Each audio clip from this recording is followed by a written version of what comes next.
Yatha dharmadayascha muni varjanu kirtita nathatha vasudevasya mahima anuvar. The defect in Vasudev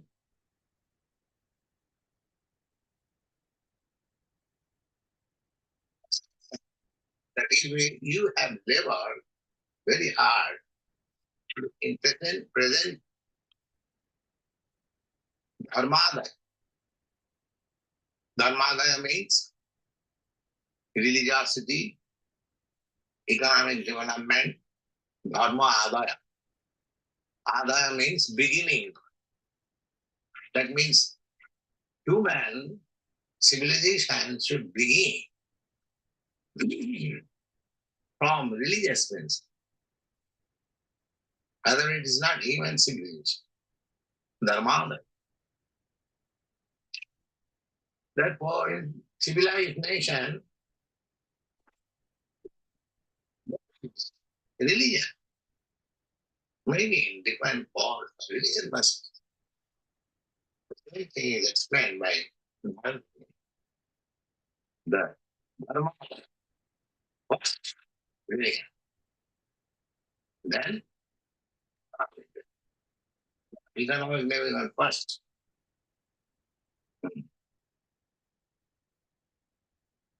And then sense gratification. And then liberation. The whole plan should be that people should understand that he is not animal. First thing, this is education. In the animal society, there is no religion. But as soon as you claim to be in human society or civilized society, then there must be religion. Economic development, secondary. Next. Of course, according to medical consciousness, they say Atmanam. Atmanam means they say body. But Atma means this body, this mind, and the soul. Real meaning of Atma is soul. So then you ask, Atmanam sarvato rakshe. First of all, try to save your soul. I think Lord Jesus Christ has also spoken something like that. If after gaining everything, one loses his spirit soul, then what does he gain? Is it not? This is the principle. Atmanu sarvato rakshe. One should give first protection to the Atma. What is that protection? Protection from the onslaught of Maya, material. That is protection. At the present moment, I am under the influence of Maya, under the influence of the three qualities of Maya. So, when I get the opportunity of this human form of life, my first business is how to protect this Atma. So, the soul is transmigrating from one body to another. Of mass production. How foolish we have become. We are enjoying this nice body, human body or American body or very beautiful body. But next moment I do not know what body I am going to get. But those who are in the north, how transmigration takes place, they can say what kind of body you are going to take next by your activities. We are preparing our body in our present life, just like we are taking to Krishna consciousness. Our attempt is to prepare for having a spiritual bond. That is the whole attempt. And those who are not in Krishna consciousness, in material consciousness, they will have also a body, but this material body means full of miseries. Any body take. Either you take the body of king. Okay, let's go and try to repeat what we heard from Srila The Prabhupada. body. It does not mean that when there is. Okay, Hare Krishna. Can you hear us okay? Yes, thank you. All right. So where did Srila Prabhupada start today?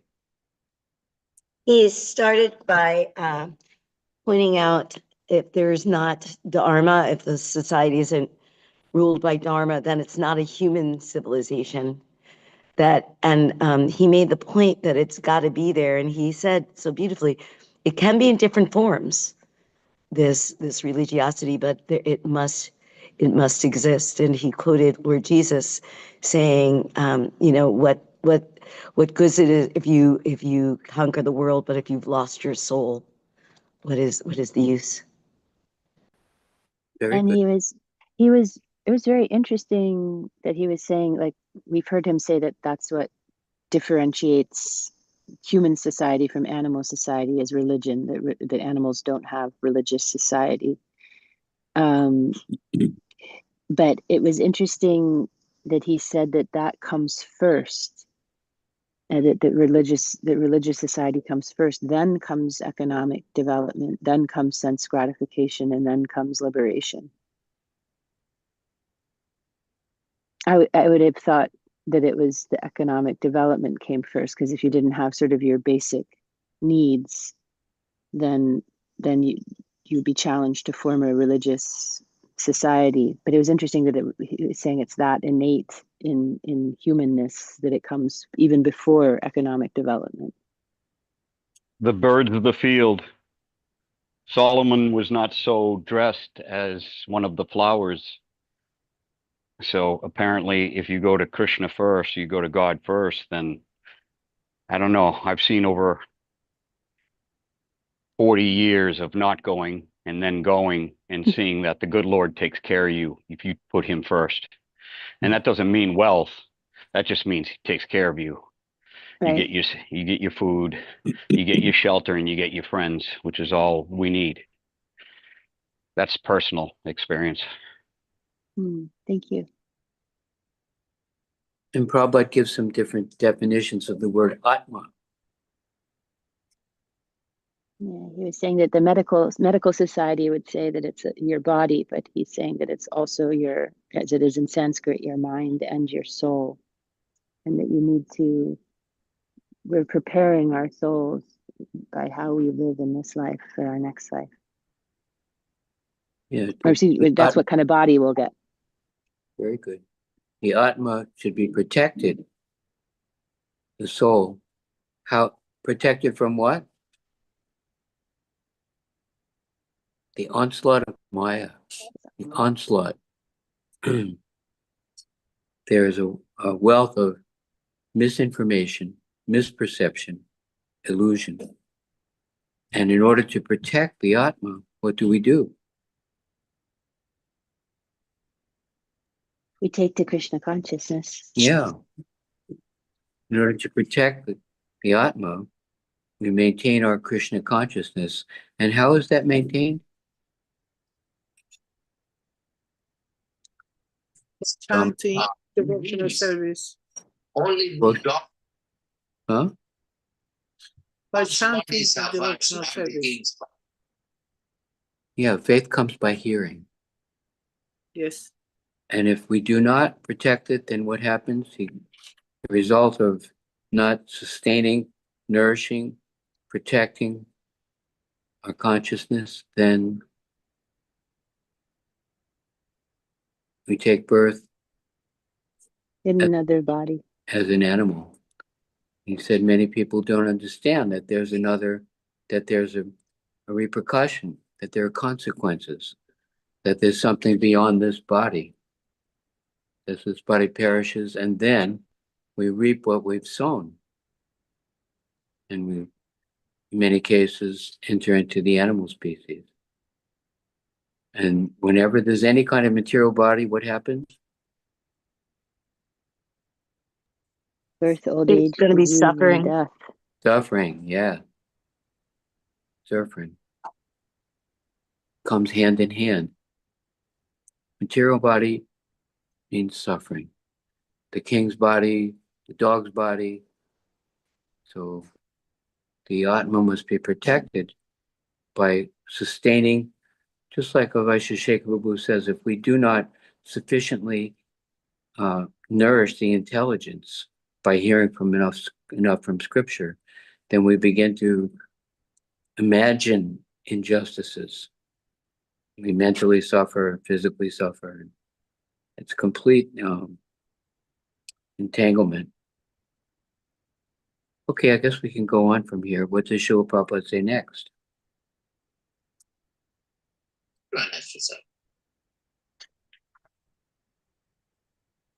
So, Atmanam Sarvato Rakshet means, real meaning is, we should give protection to the Atma. Means trying to save this soul, your soul, or yourself from this transmigration of the body. And the plain truth, very simple truth is given in Bhagavad Gita. Krishna says, Janma karma me deepam chujanati tattva. Simply by understanding what is Krishna. It is also not very difficult to understand. It will follow the scriptural element. What is Krishna? Krishna, Sachidananda Vigraha. He is not ordinary man. His body is Sachidana, full of bliss, eternal, and full of knowledge. So is it very difficult to understand? He has given proof that Krishna is always enjoying bliss. And Krishna is instruction, knowledge. There is no comparison. Bhagavad Gita and so many others such. And he's eternal. Just like the sun. Sun is eternal, day and night. It is our adjustment of this planet. So Krishna is there. Just like the sun is there, always in the sky. But we think this is night, this is day. And that is adjustment of this planet. Similarly, Krishna is always there. When he is visible, we say that Krishna is living. When it's not visible, we say Krishna is there. So simply by understanding Krishna, Janma Karma Madhibha, in truth, not whimsically, not by your fertile brain speculation, like this, like maybe. Not this now. Just try to understand Krishna. So, simply by understanding Krishna, Dharma Karma Vidibham Yujanati Tattva Tattadriha, that person, after leaving this body, Mami, he goes to Krishna. And who can go to Krishna unless he has got a spiritual body? The same Sachidananda Vigraha. Unless one has the same Vigraha. Just like we can understand that when you take birth in a particular place, say in Greenland, which is always full with ice, or some other place. So you have got a particular type of water. You get animals that they have got a particular type of water. They can bear. I think we are poor. We cannot. Similarly, when you go to Krishna Loka, you'll have a particular type of body. What is that particular type of body? Sachidananda. any planet you go, you must have particular body. So, taptadeham punarjanma naiti. And as soon as you get eternal body, then you don't have to come back again to this material world. And that body, Sachidananda Vigraha body, means one who is completely conversant with this service, devotional service, because you can enter into the abode of Krishna with your predominating propensity. In this material world, our propensity is predominant. We want to predominate over you. You want to predominate over me. That is the competition. So, when we give up this predominating false, predominating spirit, I am Krishna, I am the Lord of all I survey, this nonsensical understanding, when we give up, surrender, Vasudeva Sarvam, we understand Krishna is everything. I am simply part and parcel of Krishna. So if we remain part and parcel of Krishna, then our freedom is at an actual. Let's stop there for now. Let's see what we can remember. It is false. Where does Srila Prabhupada start? He started talking about how Krishna's body is different from ours, that Krishna's body is completely spiritual, Satchitananda Vigraha, and then he also went on to say that Krishna is always there, like the sun is always there. We don't see, but he is always there in that beautiful form. And carrying on the analogy of the sun, he was talking about how Krishna is always there, but we see day and we see night. We think he's there, he's not there, like the sun. But that's just from our limited perspective on this planet. But the sun is always there and Krishna is always there. And it's the adjustment in our minds that leads us to believe that he's not there, which is nonsense, he says. In addition to saying that Krishna is different than us, Satchitananda Vigraha, Srila Prabhupada mentions it's important for us to understand that he's different from us. He's different from us, and we want to understand that. And it says, Janma Karma Chame Divyam, that if you do understand the transcendental nature of Krishna's appearance and disappearance, then what happens? What happens if you understand Krishna's different than us? Then we surrender easier. Yeah. We become also transcendental. We go to Krishna. Yes. You get an eternal body. Yeah. But we can't go to that atmosphere unless what? Devotional service. We obtain a Yes. spiritual body. Yeah, we have to have that quality of body in order to go to that quality of place. And he gives the analogy of Greenland. What does he say about Greenland? It's icy and cold, and the animals and men have adjusted to that, so that we're given a body that is sort of adjusted to the place where we are. So if we're going to go to Krishna, we need to have a spiritual body and give up our predominating spirit. I have a question. Mentality. Go ahead. This attain, the word attain, we're told over and over again that it's by Krishna's grace only. Of course, we show up in front of the deity so Krishna can look at us, not us look at the deity. So my question is, and this kind of struck me hard.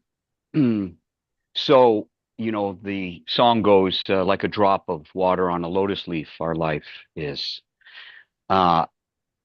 My cat just brought in a baby rabbit, and the baby rabbit started screaming out like a little baby, like an actual human baby. And I managed to get the rabbit away, and she or he managed to find the door open and run across into the fields again. This attain, like if I do this, then I'll get this. This takes a lot of time, obviously, to become pure enough to be all of a sudden find yourself in a spiritual body. And thus the baby rabbit getting snatched up by the cat. We never know when we're going to get snatched up. So, what do we do about the here and the now in regards to this so-called endeavor to attain a spiritual body?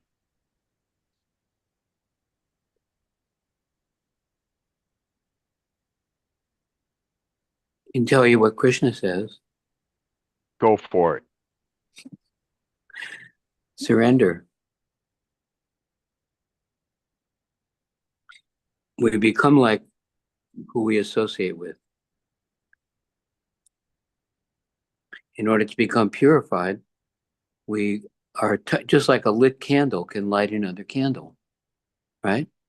So we are like an unlit candle, but if we come in contact with the spiritual master and we allow the spiritual master to speak into our life, and we surrender, obey the spiritual master, then by those instructions, we are uplifted and purified. Isn't it? It's simple.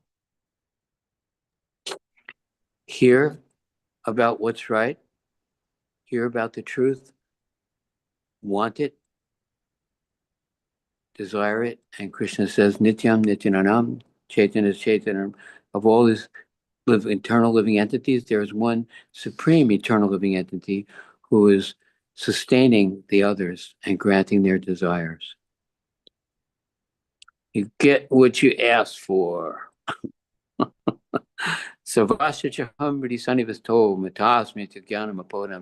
Krishna says, I'm in everyone's heart.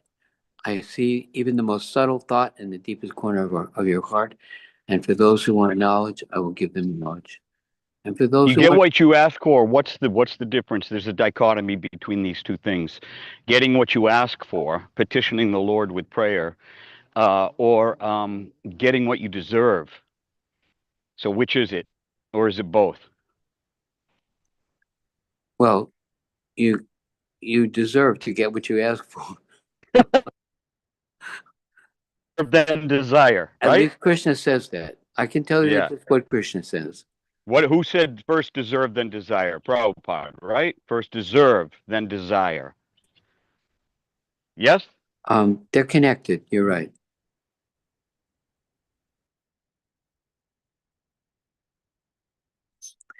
So let's go on to what Srila Prabhupada is saying, which is the format here.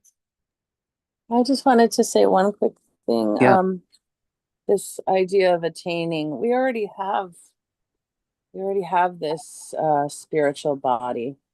And I would like to think of the word attain as allow, like, allow for Krishna, allow yourself to see Krishna, allow yourself to know your real self. Yeah, it's not added on like a coat of paint. It's our genuine nature. And when we give up the ridiculous idea that I'm the controller, I'm the enjoyer, and that we understand Krishna's position, Vasudeva Bhagavati, it says that you just accept the greatness of Krishna. So it's not Senseless attain, knowledge it's and remember. that's correct. That's very more precise. Thank you. We are awakened to our genuine, eternal, constitutional position as living, loving beings, part and parcel of Krishna. That's the next thing Srila Prabhupada is going to talk about. We are part and parcel of Krishna. We have the same nature. It's there. And we are on forgetfulness. Jeev Jago, wake up, sleeping soul. We're dreaming a nightmare that we're getting chased by a tiger.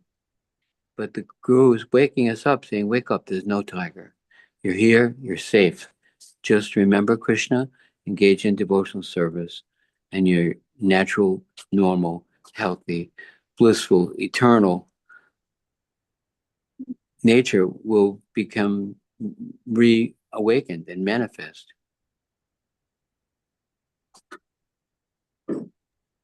Prabhupada said when we realize we're part and parcel, then that's our real freedom. That's Oh. attaining freedom. That's what he said. Nice. Well, let's go on a little bit. How much time do we have left? You simply put me under the classes of It means to put oneself in this Krishna consciousness movement. Then your Atma, yourself is protected. Atmanam sarvato raksha. Tato dharma. Tato dharma. After you understand, people do not understand what is his business. Okay, we have time. He thinks that my business is to eat, sleep, work, and die.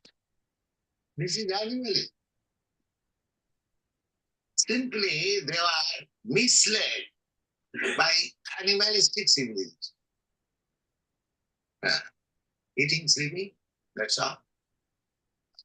Good house for sleeping. What?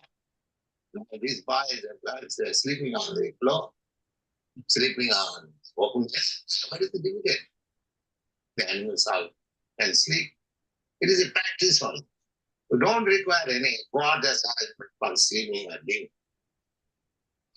We should simply try to our Krishna consciousness. Other things are severed. That is Atman Sadhus. So Atman Sadhuta Lakshitatu Dharma. Dharma. This Dharma. Dharma means silly. Actually, religion is not exact equivalent of the word Dharma. Dharma, as I have explained several times, you know,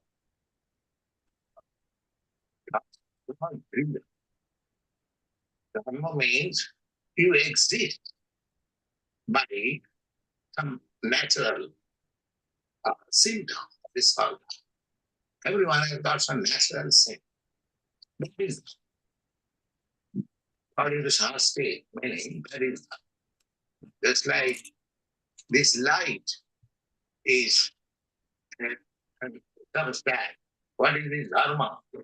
Religion, to give light, to illuminate.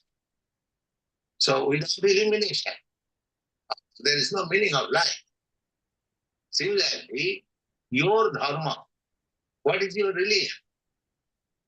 Your religion is to serve Krishna. That is your religion. Now you serve in different way according to time, circumstances, country. That is different. But your religion is to serve God. That is it. Jive Swarupa Nitya Krishna Das. Chaitanya Mahaprabhu immediately gives you the definition of religion or your occupation, natural beauty, natural function. Always mind that. Just like the light's natural function is to give illumination, prakash. Similarly, your natural function is to serve Krishna. That's all. You have no other reason. That is all. No other reason. When you understand this, convincingly, then we are situated in our religion. Just like Krishna said, in the beginning of Bhagavad Gita, he said, just to re-establish religion. Dharma samsthapana. People forget material nature's function is there to put it into use. Always. So our forgetfulness is our religion. We forget our relationship with God, Krishna.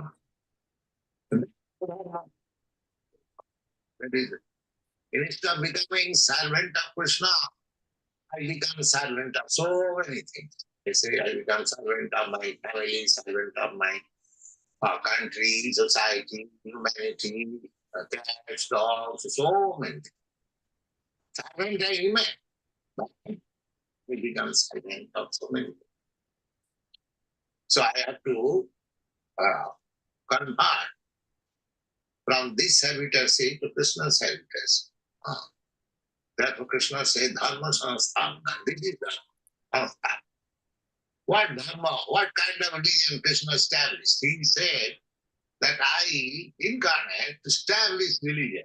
He never came to establish a Hindu religion or Christian religion or Mohammedan religion or Buddha religion. He established real religion. What is the real religion? You have all this nonsense, so-called religion and faith. Simple surrender. That is religion. That is real religion. Any other religion which does not teach how to surrender unto God, that is pretension, that is not religion. According to Vedic understanding, it's natural. Atmanam sarvatu rakshit tato dharma tato dhanam. First of all, you try to protect yourself, then take to real religion. Okay, let's go back to Concern. reflecting. Where does Srila Prabhupada start in this section?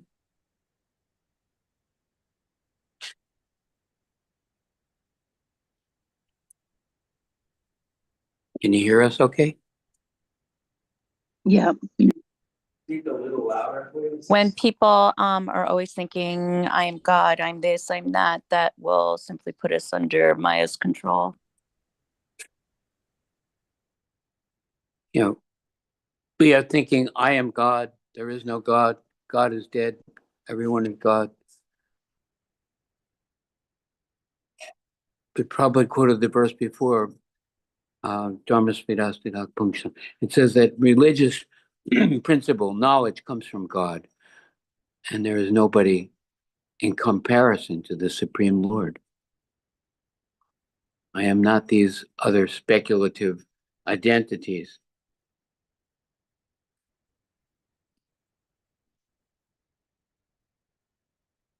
What else?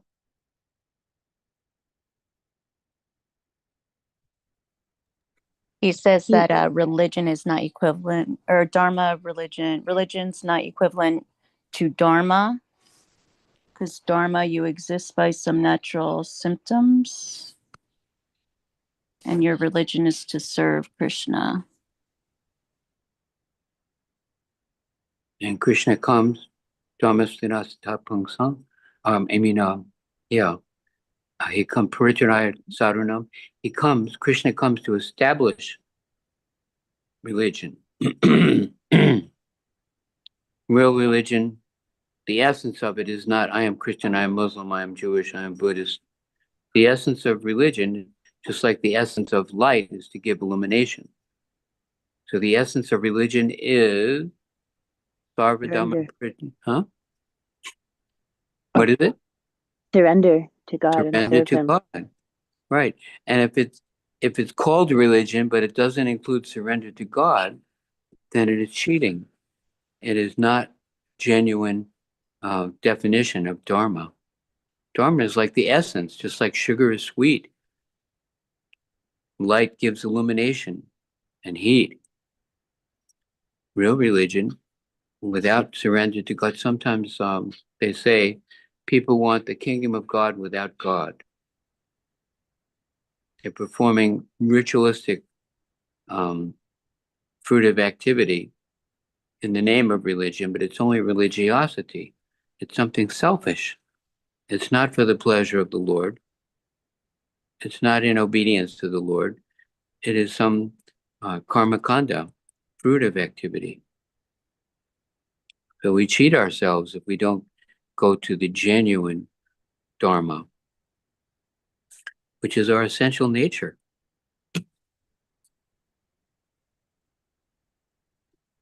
I love that Yes. Prabhupada says that religion is not the exact equivalent of the word dharma, Hmm. and that everyone has some natural symptom. And he It's said, about the light, right? yeah, The light is our substance, and that's our dharma, to give light, to illuminate. So without illumination, there's no meaning of light. Similarly, he says our dharma, what what is our religion? Our religion is to serve Krishna. and he says our dharma is to serve. And I love that analogy of like the dharma of light is to illuminate, because we often hear the dharma of sugar is sweetness, but that one is really, really helpful. The dharma of light is to illuminate, but our dharma is to serve. And if we don't serve Krishna, because our dharma is to serve, we'll end up serving all these other things, like our country or our job and our dogs and our cats. And as a dog owner, I can say, you really do serve a dog when you own a dog. And so we serve all these other things because it's in our nature, and we end up serving the wrong things. There's no way around serving, so we just need to align it through Krishna consciousness. I also was this where he said, I really liked what he started off with saying, mistaking, going back to the animals, like mistaking our if we're in sort of animal life mentality, if we don't rise to Krishna consciousness, then we just think, we think about eating, mating, sleeping, defending. And he was saying, you don't need elaborate arrangements for sleeping. You think of and I was just thinking, especially those young people, and he said, these boys and girls, they're sleeping on the floor, they're sleeping in the open air. And I was just thinking culturally how much that must have resonated with your generation, Adi, and mine a little bit that came after it, just looking for an alternative to materialistic society. That, what's the point of working so hard just to get a fancy bedroom when you can just sleep on the floor? And but I was thinking, how maybe potentially far the movement has come from that kind of core understanding or value. You know, that there, you see a lot of people in the movement today struggling to have quite elaborate bedrooms. Again, it's not a critique or just an observation that you realize like what a raw message he was delivering and how it resonated with the people at that time, sleeping on the floor and in the open air.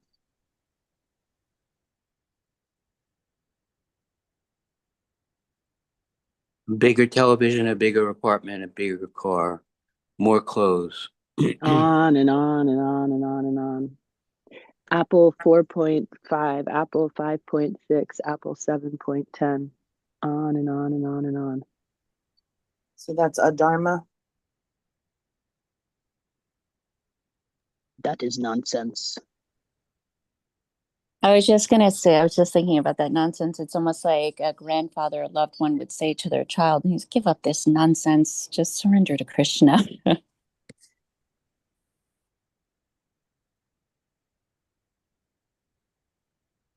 I was watching two little, very short body Italian couple, and we were picking up some produce for Krishna's Prasad distribution for the homeless, and they were unloading this truck, and they had this California King mattress, which is like bigger than an ordinary king size mattress, not full, not queen, not king, but super, super king.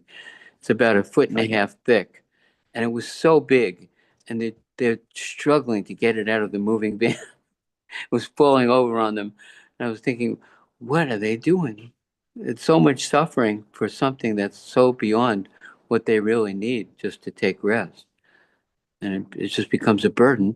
And as we endeavor for these elaborate maintenance things, then we neglect any opportunity to serve Krishna or to broadcast Krishna's message or to follow the basic no time to chant, too busy, no time for morning program, too busy, no time for hearing, no time for praying, no time for scripture. we desire other things. No one, the Bible says nobody can serve two masters. You'll neglect one as you focus on the other.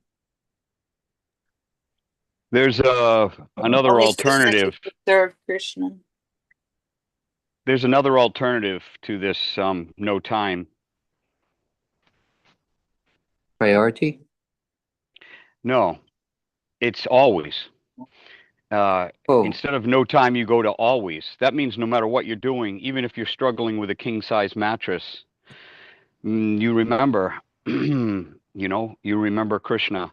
You remember Krishna in your struggles. Arjun had a kingdom, or he had several wives. Okay, that's no easy task. Okay, these kings had multiple wives. Okay, and multiple palaces, not like Krishna, right? And yet they were dear enough to Krishna. In fact, look at who Krishna hangs out with. Right? At least in Dwarka, the thing is always, no matter what you're doing, whether you're fighting on a battlefield or taking care of your wife in her palace, if you can always remember Krishna, and then of course, as Prabhujini was saying just a little bit ago, and shining your light, then all is well, and all is well.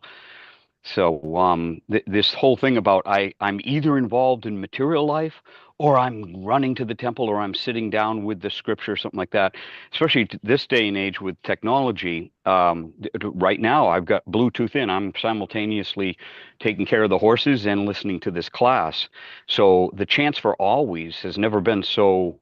Of course, back in the day when there was silence around and you could hear the birds and see the stars and stuff like that. That was an always thing, but we always have a chance to remember Krishna. It doesn't necessarily have to be this or that. Hare Krishna.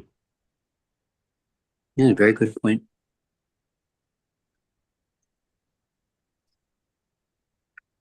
Renunciation doesn't mean to give it up. Renunciation means to use it in Krishna service. I'll never forget hearing from Madan Gopal that when we struggle with thinking, I don't have time for so many things, he said that it's not management of time, but really it's a struggle with management of our true identity.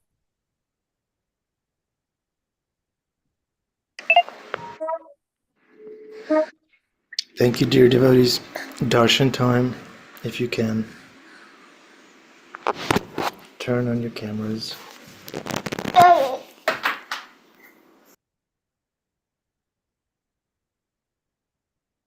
Thank you, Sadhvi.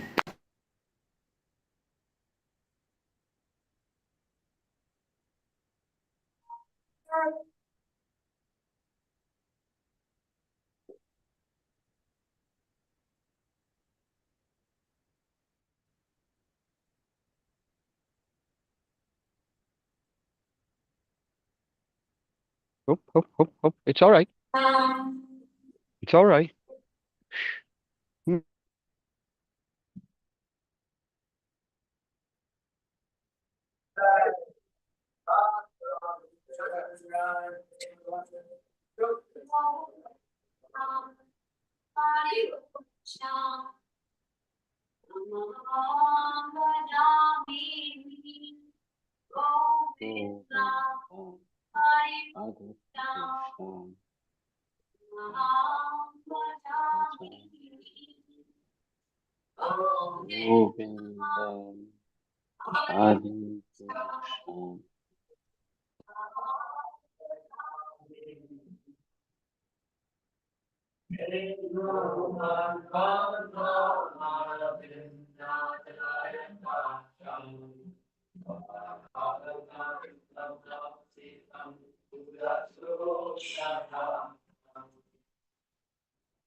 I vow to go to sea with great awe and reverence.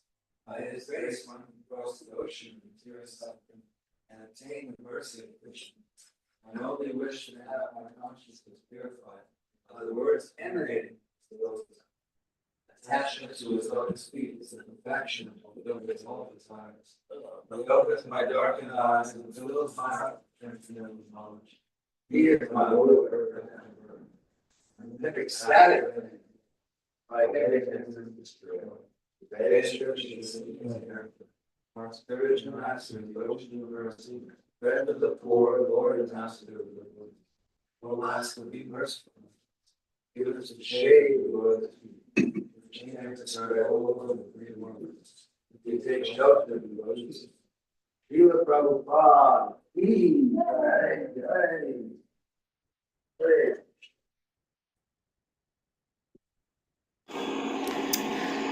Jai Srila Prabhupada. Jai Shri Shri Radha Murlidhar, Shri Guru Chandra.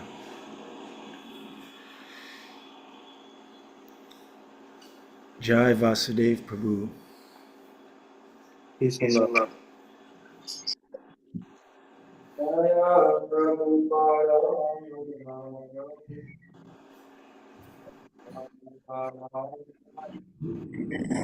Hare Krishna. Hare Krishna Prabhu. Hare Krishna. Welcome to the Afterglow.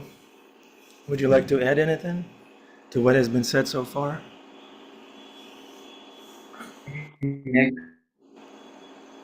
Of course, he entered the elevator and started speaking.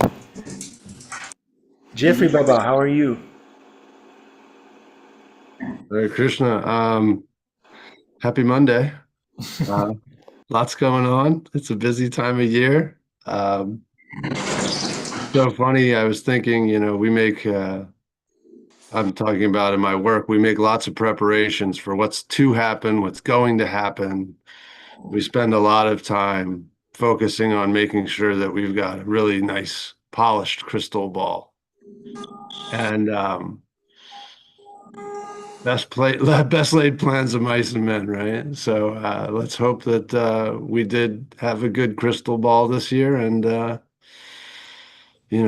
we can do positive things. But at the same time, I am very aware that it's all in God's hands. God bless.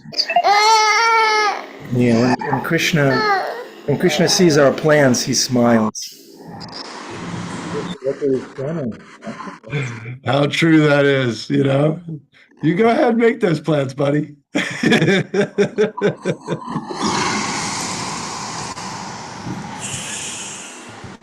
I really loved seeing Muralidhar today. His garland was swinging a little higher than usual. I was thinking if he had all these braided silks in his turban, I wonder who has braided them. If it would have been him or his mother at this point when he was going to see Radha. I also was thinking like this verse that Prabhupada got to about to give up all varieties of religion. It's like when my kids were when I homeschooled them, when they hit 5th grade, I think I homeschooled a huge group of kids, and we did India. We studied India in the Waldorf schools. You study India, so I really got to have a lot of fun with them with all the avatars. And I taught them this verse to give up all varieties of religion. And they did they did a lot of beautiful art and stuff. But the one mom was really mad at me that I was basically giving her daughter religion and she never did. Like she was avoiding religion because all her past of her childhood, whatever. And I was like, no, Krishna's really saying give up all varieties of religion, even the Hare Krishna one. You just serve Krishna, serve God. And it's funny because when people hear that, they think because of their conditioning that Krishna is actually like, as Hare Krishnas think we're the only one. If you have those visors on and you're thinking you're the only one, Anyway, I love Prabhupada. I love that he was saying, yeah, give up all of it. Surrender unto me. Hindu, Mohammedan, all of it. Christian, Jewish. Hare Krishna. Thank you, Krishna Kumari. Krishna Kumari is rising above all that. She's going for the essence, which is devotional service to Krishna. Min has her hand up. Yeah, thank you. I was just thinking about what Venu Madhuri mentioned in the earlier of hearing Prabhupada this morning about when Prabhupada said that religion comes first before economic development, and she made a comment about that, which I think is an important one, maybe for me personally at this time practicing Krishna consciousness, because when I hear Prabhupada say that religion comes first, of course it's true and it should, and then comes economic development and karma and moksha. And it made me think about the order of the importance of varnashram system in this ideal Vedic society where that was carried out, and the worship of God and religion was the first, and everyone was fed and peaceful. But at this time, in our current time, sometimes it's I wonder like if we're really, really struggling. Not for all of us, because they're, elevated devotees and very, very faithful devotees. Whatever comes, they could kind of persevere through and see God.